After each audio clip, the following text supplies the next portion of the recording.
Baik, assalamualaikum warahmatullahi wabarakatuh. Jumpa lagi dengan saya Haris. Salam sehat dan semangat pagi, dan akan kita ketemu terus dalam pendidikan depannya, karena ilmu itu universal. See you.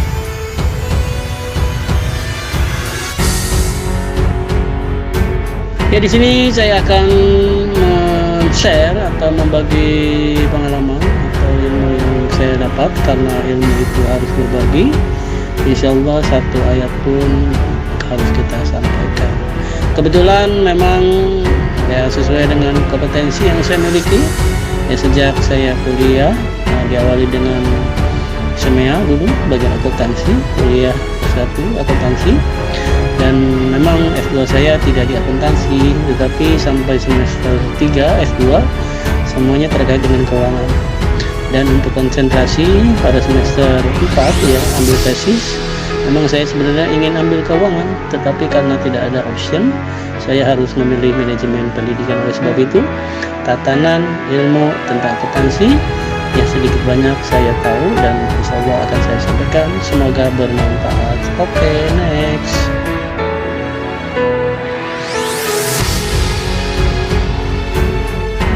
Oke, selanjutnya sekarang terkait kepada pengurus di sebuah organisasi, yaitu Indonesia Jasa Kerja, di mana memang setiap organisasi itu ada yang bertugas di bidang keuangan. Namanya kalau di perusahaan itu keuangan, berbidang keuangan. Kalau di istilah akuntansi itu procurement, atau kalau di istilah Islam itu bendahara ya.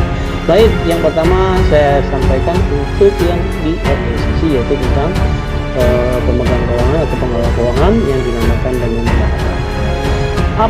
Siapa sih bendahara itu? Ya, bendahara itu adalah orang yang kalau kita bicara praktis ya, orang yang menerima duit lalu membagi-bagikan duit sesuai dengan kebutuhan, dan dicatat secara baik, jujur, dan evidensial.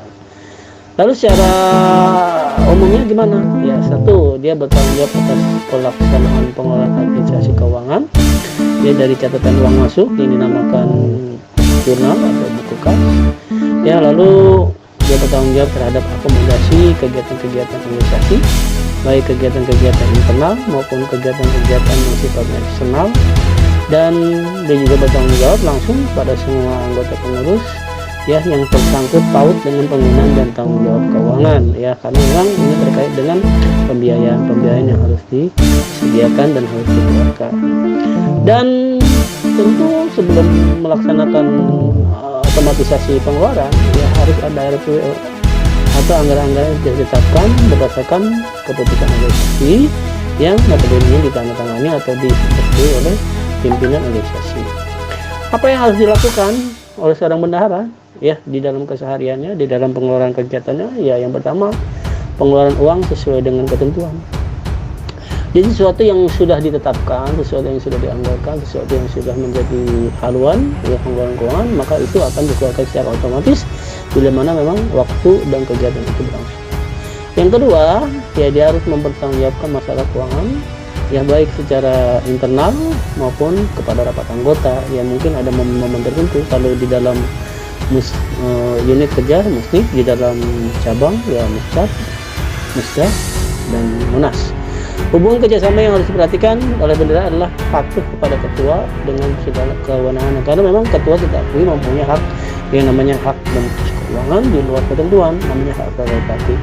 Memang ada standarnya, ada aturan mainnya, ada matriknya ya. Kalau misalnya nih di bawah 1 juta tanggung jawab bendahara ngeluarin secara otomatis, di bawah 5 juta kewenangan pengurus, di bawah 10 juta kewenangan kolektif ya dia, dan di atas 10 juta menjadi kewenangan menyeluruh ya, artinya memang dianggarkan secara bersama-sama ya dari ketua dan bidang-bidang yang lain, karena memang nilainya besar ya. Oke, untuk video next.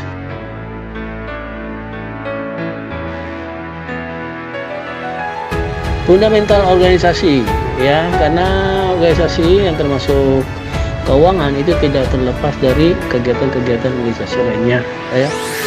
Dan setiap organisasi yang tertata uangnya itu biasanya organisasinya satu, dia mempunyai keresmian atau lembaganya resmi, ya, ada kepemimpinan yang memiliki visi misi, ya, lalu ada koordinasi intens yang terprogram dan mudah, lalu ada kerjasama baik internal, eksternal maupun lintas organisasi, ya, dan semuanya dibiayai oleh organisasi dengan catatan keuangan yang kafah lah, yang baik, ya, dari segi pengelolaan uang masuk, pembiayaan, sehingga pelaporan, dan semua tugas-tugas yang dilaksanakan oleh keuangan menjadi tanggung jawab keuangan untuk dilaporkan secara internal maupun nanti dilaporkan dalam periode tertentu, ya, sesuai dengan musyawarah pada tingkatan masing-masing.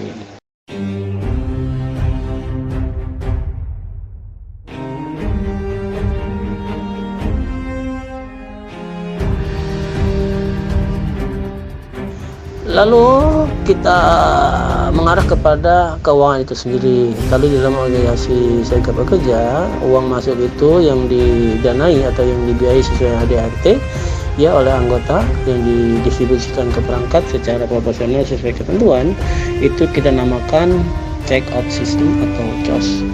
Pengertiannya adalah COS itu adalah iuran organisasi yang didapat oleh para anggota sebesar 1% dari UMSK atau UMK, ya, atau mungkin lebih baik dari pendapatan asli anggota, ya, agar mungkin organisasi bisa lebih kuat, yang selanjutnya diberikan dan di-share ke perangkat maupun ke internal sesuai dengan ketentuan.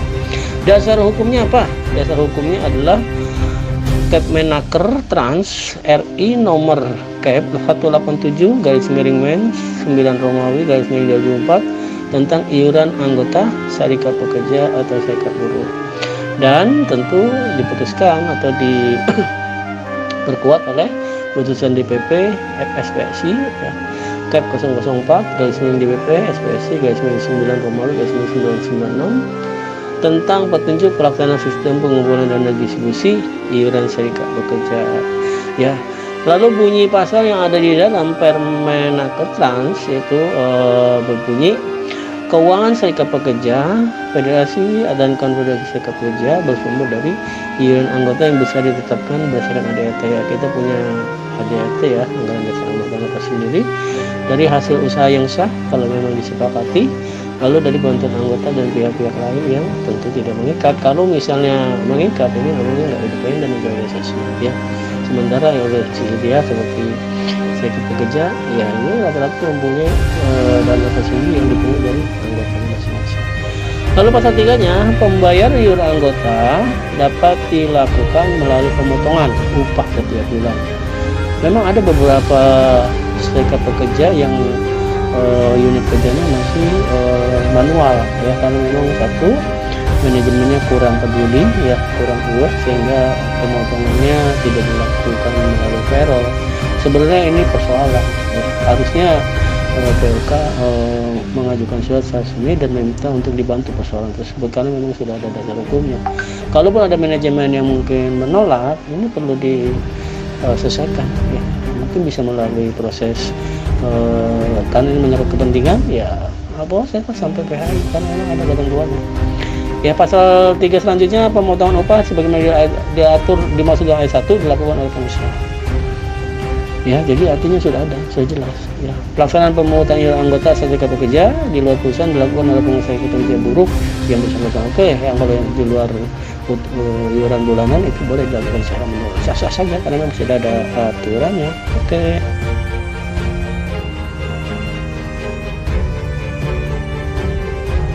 Lalu bagaimana laksana atau tahapan-tahapan proses pembayaran COS? Yang pertama, ya, setiap anggota itu memang harus mengisi surat kuasa. Ya, surat kuasa melalui PUK tentang kesediaan untuk dipotong upahnya sesuai dengan ketentuan organisasi serikat pekerja. Yang kedua, PUK setempat selanjutnya menyerahkan surat kuasa tersebut kepada pengusaha. Ya, kalau dilakukan secara kolektif, ya lakukan secara kolektif. ya, lalu bikin surat rekomendasi tambahan lah ya secara kolektif bahwa nama-nama tersebut telah memberikan kuasa kepada PUK untuk menyerahkan perihal kewenangan pemotongan iuran COS setiap bulan oleh manajemen ya. Jadi semuanya ada aturannya dan itu dijalankan saja, mudah-mudahan tidak ada masalah. Lalu kalau didasarkan kepada ADRT ya pasal 23, besarnya uang pangkal dan iuran anggota ditetapkan ya, uang pangkal sebesar 2% dari upah pokok sebulan sesuai dengan ADRT. Yang kedua, iuran setiap bulannya 1%. Ya dari upah mana? Dari upah sebenarnya dari upah pokok sebulan sebenarnya ya. Tapi karena mungkin mudah, biasanya dengan kalau usaha sektor ada dari sektor. Sekarang kan sudah tidak sektor, jadi dari upah UMK lah. Lalu pasal 24-nya pembagian uang pangkal dan uang iuran pangkal anggota seluruhnya 100% disetorkan ke rekening dana abadi organisasi DAO FSP dan SPSI oleh PUK SPSI. Iuran anggota ditetapkan sebagai berikut besarannya ya. Yang pertama A 50% terhadap PUK, 2 DPC 20%, DPD 15% dan DPP 10%. Hal sebagaimana dimaksud dalam ayat 2 ya langsung disetorkan ke rekening masing-masing, itu idealnya. Tetapi kan memang sampai saat ini ada saja yang belum sesuai ketentuan sehingga semua iurannya diambil 50%, namun potongannya tidak 1%. Ya lalu diserahkan ke perangkat di atasnya. Ya biasanya sekarang untuk sementara berjalan seperti itu, tapi nanti lama-lama akan berjalan secara ideal lah ya, sesuai ketentuan. Oke.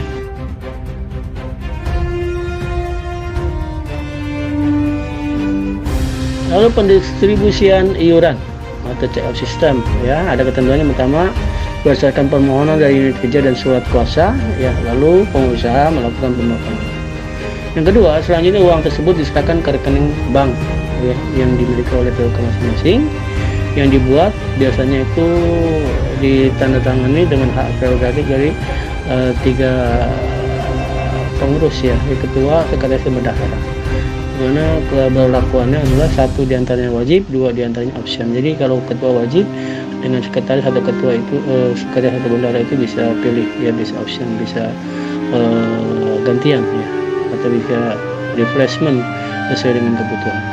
Lalu yang kedua, rekening koran organisasi ya, untuk tata tertib dan mudahnya pelaksanaan penyaluran iuran, maka semua perangkat organisasi harus mempunyai rekening atas nama organisasi, karena itu kan sifatnya menerus ya, sifatnya berkelanjutan, sehingga siapapun yang menggantikan rekening itu akan tetap ya. Mungkin nanti setiap pergantian pengurus ya memang harus diperbarui supaya tanda tangan legalisasinya itu tidak mudah, tidak terlalu sulit, karena memang dikaitkan kepada pengurus yang bersangkutan. Kalau memang pengurus yang sudah lama ya harus diperbarui ya, legalisasi pengambilan atau pencairan uang di rekening, karena ini untuk mempermudah ya, karena kalau tidak nanti susah mencari pengurus yang sudah lama gitu.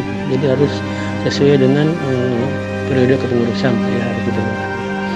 Lalu menyampaikan permohonan secara tulis kepada kantor cabang bank yang terdekat dengan dilampirkan surat kuasa dari anggota, salinan pengesahan pengusaha syaratnya ya, jadi ada salinan pengesahan pengurus. Kalau PUK dari DPC, kalau DPC dari DPP, sebenarnya itu kuat. Lalu bisa menyampaikan PWP, KTP, ya, ada surat yang ditandatangani, dan mungkin ada tambahan syarat itu yang mungkin dia harus penuhi oleh kita yang dibuat oleh Pak.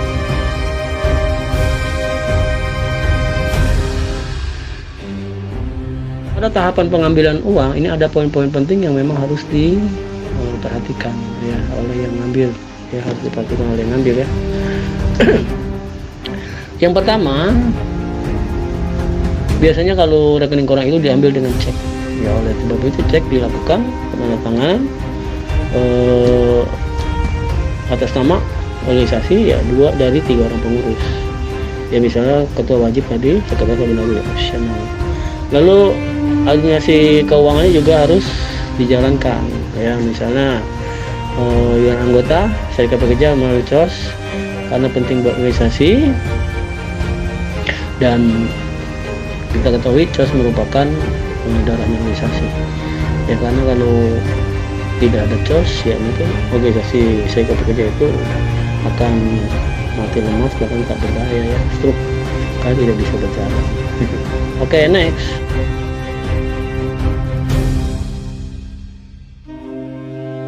Lalu terkait kepada sumber-sumber keuangan organisasi ya, kali dalam dasar sesuai ADRT ya pasal 38 tentang keuangan organisasi itu diperoleh dari yang pertama pasti iuran anggota ya, iuran anggota yang dipotong setiap bulan, dan kalau bisa payroll ya diharapkan bisa payroll, tapi kalau mungkin butuh waktu juga ya, ada juga yang masih manual ada, tapi itu harus diusahakan berdasarkan payroll kalau memang sudah ada ketentuannya ya. Jadi perusahaan haruslah membantu terhadap potongan iuran yang dilakukan setiap bulan ya melalui payroll, itu ada ketentuannya. Selanjutnya semuanya tidak mengikat ya, misalnya kalau ada acara-acara ya hari ulang tahun SPSI atau mungkin musnik, muscap, musda, biasanya itu ada semua dari perusahaan-perusahaan, tapi kita catat sebagai semuanya tidak mengikat. Artinya itu harus semuanya karena ya saling memahami lah ya.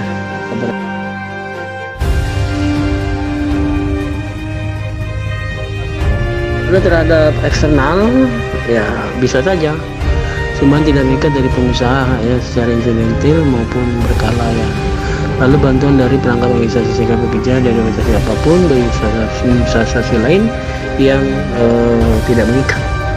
Nah itu eksternal. Kalau internal tadi ya biasa ya, uang pangkal, uang iuran bulanan, uang konsolidasi ya dari kartu anggota misalnya, atau dari usaha-usaha yang lain yang dilakukan di internal serikat pekerja atau di interorganisasi. Oke.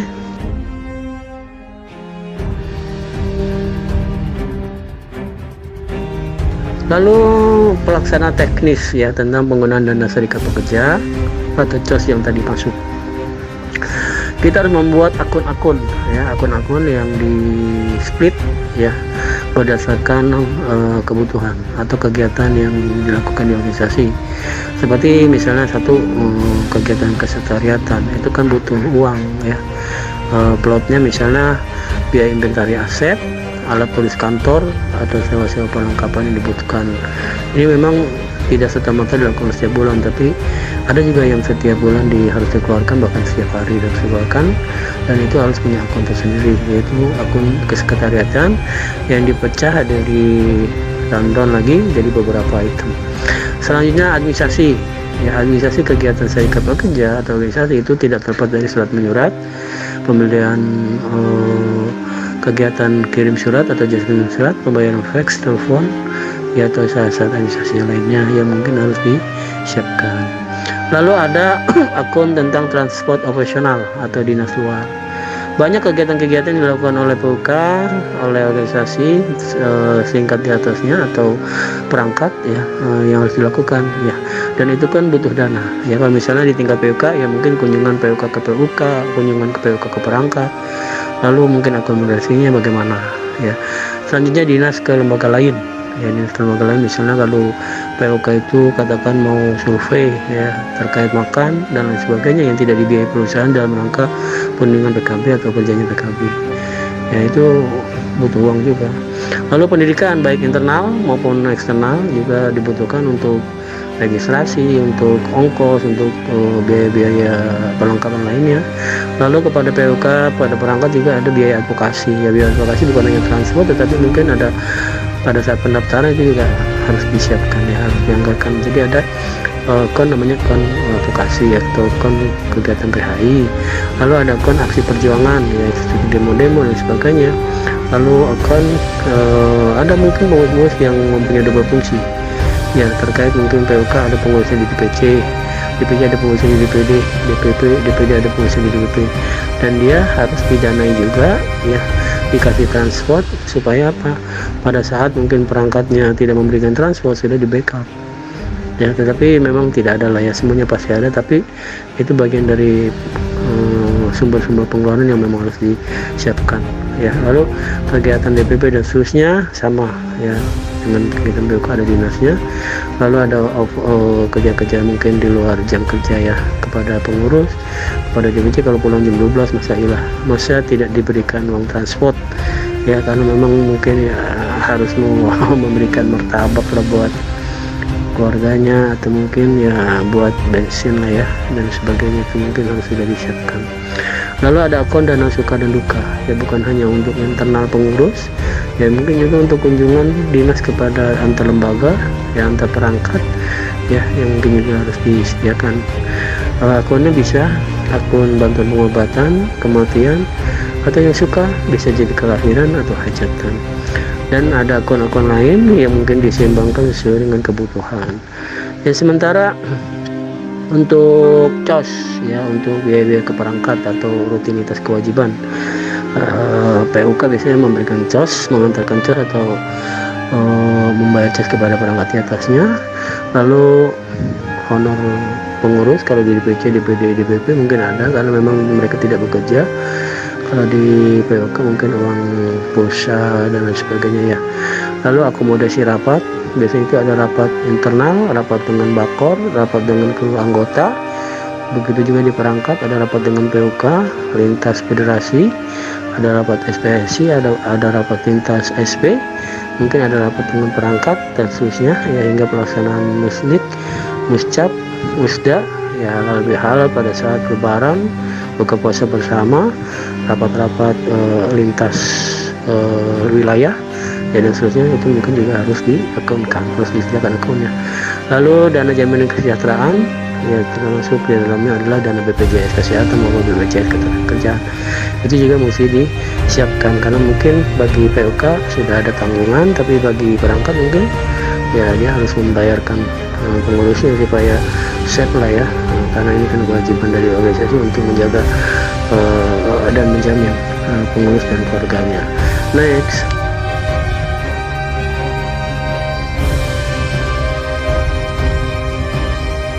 prosedur penggunaan atau pengeluaran dana organisasi.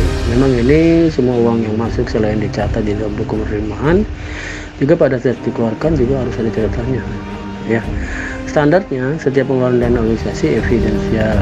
Ya kalau beli gorengan ya maklum lah, mungkin di bawah 100-200 ribu masih dianggap lumrah lah untuk kegiatan on the spot ya, kegiatan lapangan yang masih rasional. Sementara yang besar-besar itu harus ada evidence, misalnya pembelian apa yang nilainya mungkin di atas 5.000 dan diketahui oleh ketua, sekretaris atau ditandatangani oleh bendahara, dan nanti akan dilaporkan setiap periode tertentu. Lalu yang kedua, setiap penggunaan dana organisasi harus dicatat dan dibukukan dalam buku kas, bukti penerimaan pengeluaran yang disusun secara terpisah, ya supaya tidak shoot atau tidak berantakan lah ya, tapi tersusun nanti yang penerimaan ini, yang pengeluaran ini ya nanti diberesin. Lalu untuk pengambilan karena rekening giro mungkin harus ada cek yang disetujui oleh tadi ya, satu orang tetap, 2 orang option ya. Terus untuk pengeluaran harian ya harus dibuat kas kecil, jadi uang itu diambil dari saldo di bank, misalnya 1 juta diambil 100.000 dikelola. Kalau di bank itu kan udah semua secara otomatis karena ada register rekeningnya ya, jadi uang diambil, uang masuk itu pasti secara otomatis, tidak ada catatan rekening. Sementara yang pengeluaran harian itu harus dibuatkan kas kecil untuk memonitoring uang yang diambil berapa, lalu dipakai berapa, dan progresnya berapa ya.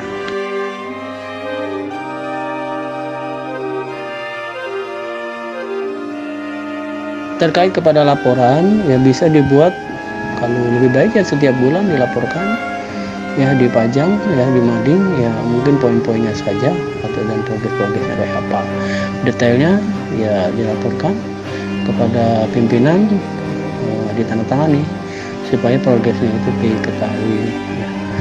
Lalu penerimaan uangnya dan pengeluaran uangnya yaitu harus dikelola dengan baik supaya pada saat pelaporan tidak ada yang lupa dan tidak ada yang tidak diperlukan ya, semuanya sesuai dengan histori uang masuk dan uang keluar sekecil apapun tercatat dan terdeteksi atau diketahui. Selanjutnya apa saja yang dibutuhkan dalam kelengkapan administrasi keuangan ya, pertama buku kas kecil ya, misalnya diambil 100.000 masuk dalam buku kas itu 100.000. Lalu dinas luar atau mungkin beli akomodasi buat rapat, semua itu sebagai pengeluaran dan itu dicatat terus ya, kalaupun kurang ambil lagi, catat lagi keluarkan lagi, ambil lagi, jatuh lagi, keluarkan lagi. Lalu buku registrasi pengeluaran, yaitu tadi termasuk di dalam buku kas ya, di situ ada pengeluaran khususnya yang besar-besar tuh. Jadi pengeluaran hari ini, pengeluaran hari ini, ya itu bisa catat yang besar-besar itu supaya kelihatan gitu kan. Biasanya menggunakan komputer lah ya, jangan menggunakan manual, kecuali memang buku kas kecil itu bisa sebagai panduan aja, karena mungkin komputer tidak kita bawa setiap hari, tetapi kita membuat catatan kecil atau buku kas ya keseharian yang kita catat, lalu nanti kita summary atau kita ikhtisarkan di dalam komputer ya. Termasuk juga buku registrasi penerimaan, kalau kita menggunakan bank sebagai rekonsiliasi iuran COS, maka secara otomatis akan terhimpun di bank dan semuanya akan rapid tersusun. Nah, ini contoh daripada laporan keuangan ya terhadap suatu organisasi termasuk Yasilen. Ini total penerimaan ya 1 tahun, misalnya tahun 2015 atau tahun 2020 berapa, lalu pengeluaran berapa, kita terdeteksi apakah penerimaan lebih besar dari pengeluaran ataukah terjadi defisit pengeluarannya, ataukah terjadi defisit pengeluarannya lebih besar daripada penerimaan, tapi kan ada saldo. Begitu juga akan terdeteksi terus karena selama catatan itu tersusun dengan baik, sehingga akan terlihat progres pemasukan dan progres pengeluarannya secara rutin ya. Selanjutnya nanti kita akan detailkan ya, kalau mau membuat laporan keuangan nanti saya akan bantu untuk mendetailkan. Kita buat RAPBO, lalu bikin matrik kewenangan, dan pada akhirnya kita buat laporan final keuangan. Semoga semuanya bisa dijalankan dan bisa seragam ya, agar semuanya bisa terdeteksi dan organisasi bisa terkelola dengan baik bersama keuangan. Oke, mungkin itu ya. Terima kasih, mudah-mudahan bermanfaat. Sekali lagi, ilmu itu adalah universal, satu ayat pun harus kita sampaikan demi kebaikan. Terima kasih. Assalamualaikum warahmatullahi wabarakatuh.